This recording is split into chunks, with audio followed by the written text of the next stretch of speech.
Hello everyone, Toon World here. Hopefully you're all having a wonderful day whenever it is that you're watching this video. Today, I'm going to be showcasing to you all my take on PUNK Therion during the month of July 2023. Now, PUNK Therion has seemingly been overshadowed by Gold Pride PUNK for the fact that the latter does have a lot of synergy with each other in terms of the two archetypes it combines. Even so, I do think that Therion PUNK does have an advantage over that variant, namely the fact that PUNK Therion can put out hard negates. Thus, I do think by presenting this list to all of you, I can hopefully get some of you to reconsider the viability of PUNK Therion and potentially inspire some of you to play it and achieve success with it. So, if you have any comments or questions about this video and or about the channel, please let me know down below. I love interacting with all of you viewers. If you haven't already, remember to like and subscribe, I do appreciate it. Otherwise, I'll get on with the deck profile. Alright, so to go over the main deck monsters, we're gonna go through the PUNK names first, then the Therion names, and then the hand traps. So to explain the PUNK names, 3 Xayman, 3 Ogre Dance, 3 Foxy Tune, this is the core of your deck.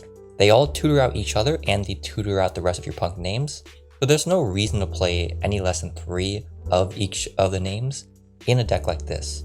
What I mean by that is, you might have seen outside of the Xayman and Foxy Tune, which are staple 3-ofs in any deck that relies on PUNK. Ogre Dance is commonly used at 2 or 1 in Gold Pride PUNK lists, however I do think it's necessary at 3 in PUNK Therion.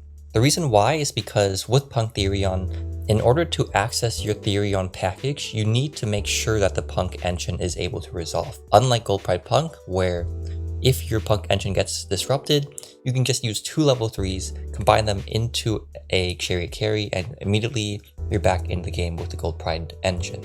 With this, you need to make the Atlantis first, then Sargass, which you can only really make through the PUNK engine itself.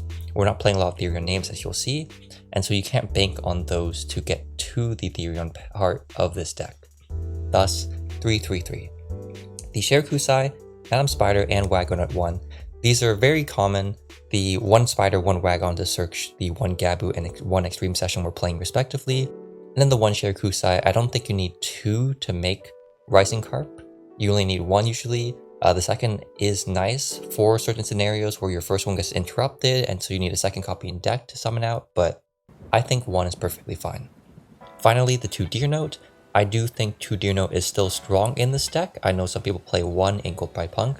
With PUNK Therion, I do think that having 2 is nice so that you can not only do your Therion combo going first, but then on any follow-up turns, you can use the second copy to extend into your PUNK package and or go for game. So these are the PUNK names, and to get on with the Therion names, let's go forward. Okay, so as you'll see here, the Therion package is relatively small as it was prior to the release of the Gold Pride PUNK engine being really strong. We're still playing 1 Bull Aim, 1 Duke, 1 Empress, 1 Lily, 1 Regulus. The reason why, for those of you that might be newer to this variant, if you've only been seeing the Gold Pride PUNK list, for Bull Aim, this is your warrior, or I guess to step back a little bit to explain to all of you who might be new to the deck. Basically, each Therion card can summon itself from hand by equipping a Therion name from graveyard, and or the corresponding type that they are typed as. So Bull Ain is level 7, as you can see. It can be summoned by equipping it can be summoned from hand by equipping Deer Note. And what's nice about that is the Deer Note will be sent to graveyard and trigger if the Bull Ain leaves the field. And so you can use that as a combo to use Deer Note and trigger its effect, summon PUNK names from graveyard to combo. So this is nice for that fact. It is also your main way of making Baron, and the fact that it is a Diamond Direwolf via its second effect is very pleasant for certain interactions. Duke Yule, this is level 8, Psychic Monster, can be summoned by using any of your level 3 PUNK names, and this is beneficial in that it's just a great level 8 extender that can be used to make rank 8s and or Psychic and Punisher or Amazing Dragon. Alacia follows into a similar suit. Only problem is it can't be summoned that easily. You do need a Therion name in graveyard. However, if you are able to summon it, it is amazing. And if you're able to resolve its effect, it's amazing because it can summon a level 8 body from graveyard via its effect. It has to be a Therion name, but that's still great. and then you can use that to make rank 8s. The 1 Borea, 1 Regulus, you need 1 copy of each, because Borea is what you dump off of the Debilantis, and then Regulus is your omni-negate. So you can use Borea, have one of your Therion names, equip Borea.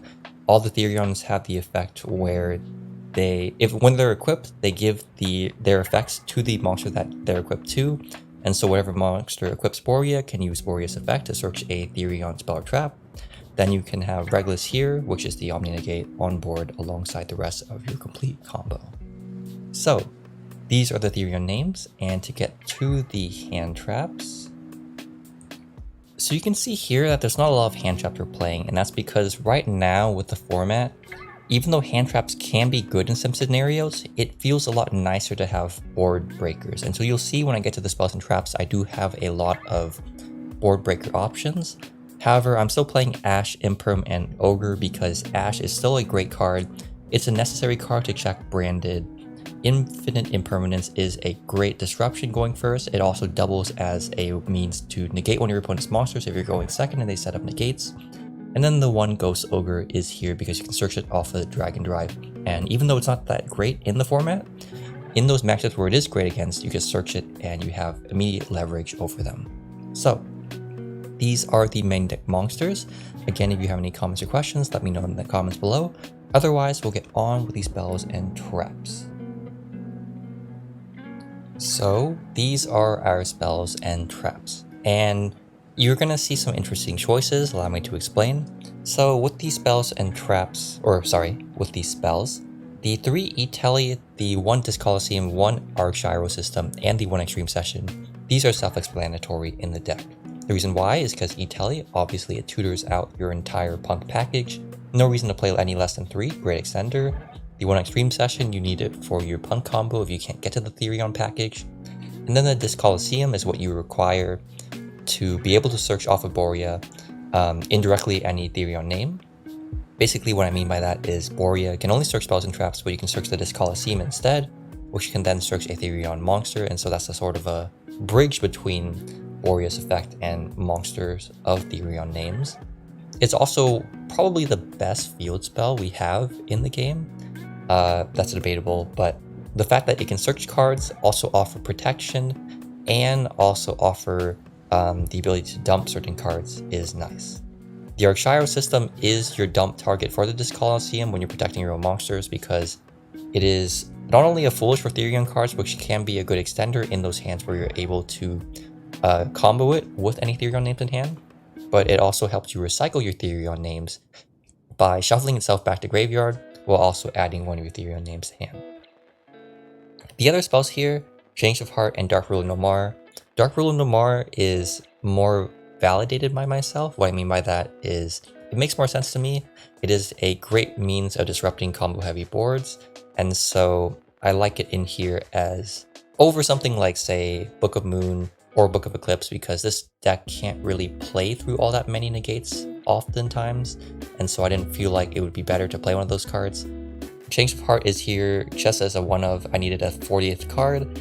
You could play Called by the Grave instead or anything else, but for now, I'm just putting this in here instead. There is no triple tactics in this deck. The reason why is because, again, as I mentioned earlier, board breakers are more prevalent in the format versus hand traps. Also, you usually want to use tactics as a draw card to get more extenders.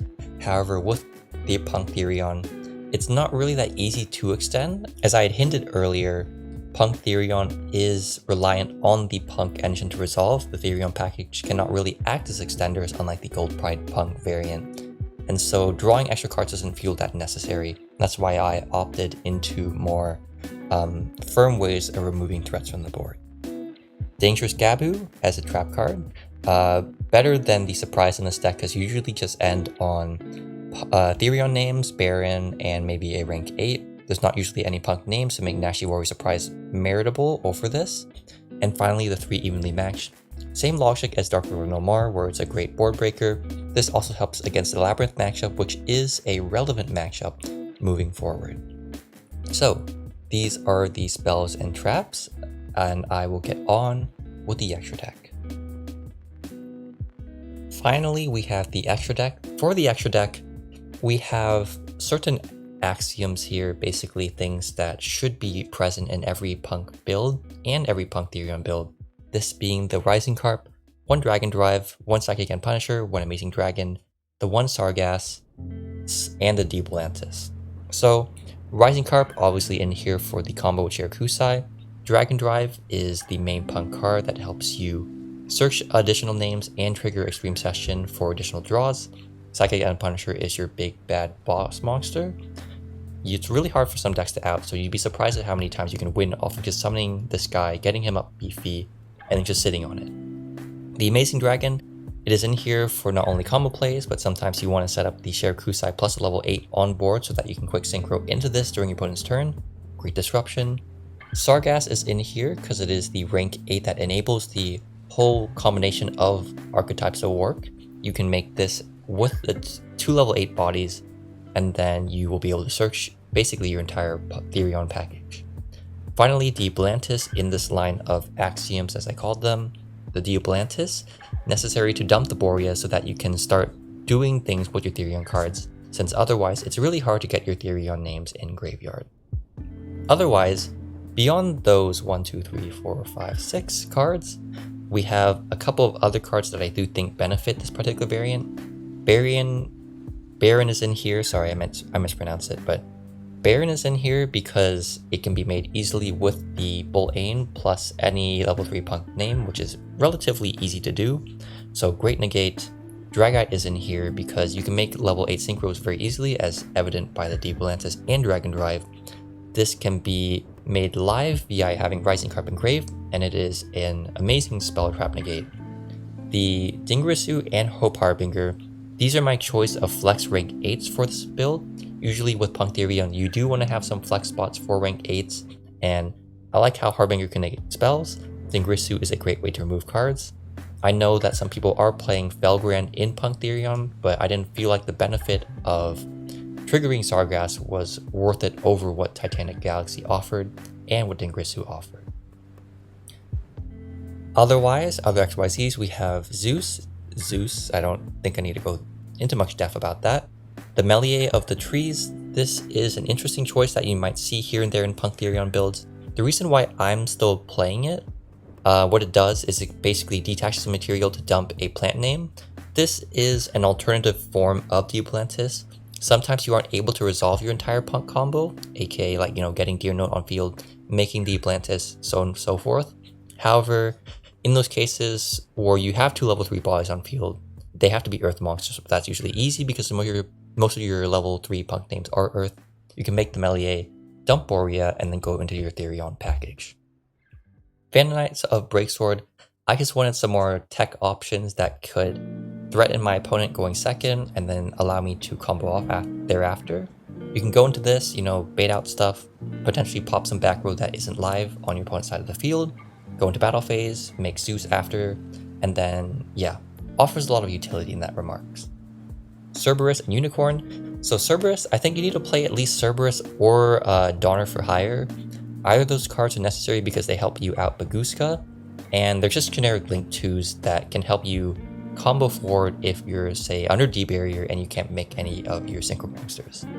Unicorn falls into a similar suit, though I don't think it's necessary. This is more of a throw-in for now.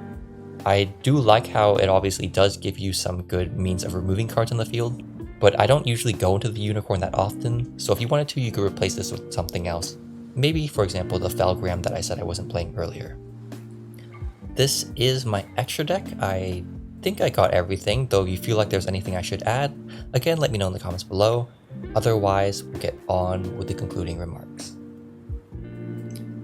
So I won't drag this on too long since you're all probably here just for the deck list. Even so, for the concluding remarks, what I want to say is Punk Therion is still a very fun deck to play and one that can still steal wins from your opponent. I know it can feel clunky and or bricky at times to play, and it might not be as flexible as Gold Pride Punk is. Even so, the fact that it can put out all these hard negates gives it some leverage over all these other decks in the format, because right now, not too many decks are putting out all these heavy combo boards, and so being able to do that with this deck feels very nice. You also do have a lot of space for other cards. As you can see here, you have Dark Ruler Nomar, Evenly, Imperm, Ash. You could replace those with whatever particular concessions or hand traps you want, and you'd still have the core deck there while having whatever choices you think would most benefit you as a player. So, if you have any comments or questions, as I always say, please let me know down below. I know this was a very potentially brief deck profile, though I want to make sure that you all understand how the deck plays and how it's built. If you haven't already, remember to like and subscribe. I do appreciate it. Otherwise, this was my take on PUNK Therion July 2023. My name is Toonworld, and I will be signing out.